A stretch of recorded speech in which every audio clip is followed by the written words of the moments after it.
کوک ما دو سول ره سی برابر با سی انگلیسی حتی اینو خوب شده. فا دیز می کرون و سی بمول حقیقت داریم. از دو انگشت دوم شروع میکنیم. سی کرون هست. دو سی دو ره راست یک میاد روی ره می فا ره. اینجا فا بکار شده می کرونیم.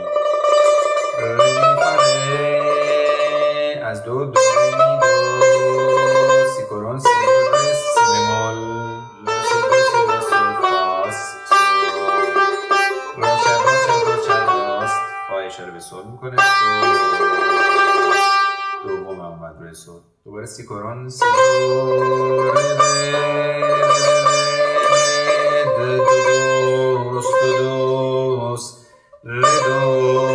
لا سول. اینجا دو ریز میده به سی میاد روی لا و بعد اشاره میده به سول. سی انگشت اول سی دو ره میاد انگشت اول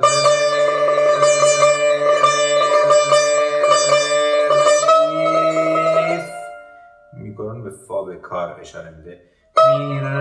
می تک میکنه ریز ره می فا می ره راست چپ راست چپ راست چپ راست که دو اسیم زرد اومد. تکرار میشه ره می فا می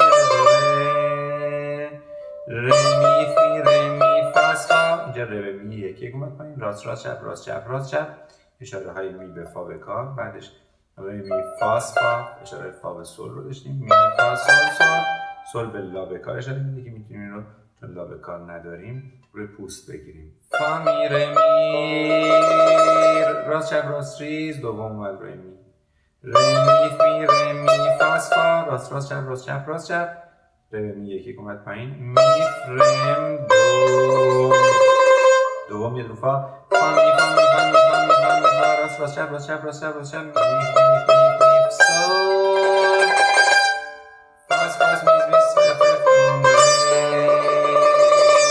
با انگشت سوم اشاره داشتم. فاس فاس میز میز رف رف دوم ره انگشت اول میاد روی سی کرون میگیم سی دو ره دو دوست به سی کرون اشاره میدیم.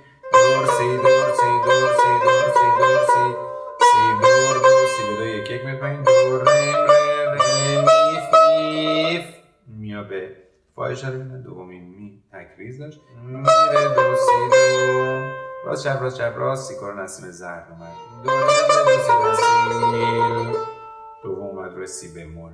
راست چپ راست چپ راست سی انگشت اول سی دو دو سی لا سول راست چپ راست چپ راست تکریز انگشت اول لا سی سی لا سول راست چپ راست راست دوم میاد رو لا لا سی لا سول لا تک میخوره ریز میکنه لا سول لا سول بعدش سول لا سول سول به لا اشاره میده. سول سول فا سول راست چپ راست چپ فاس فاس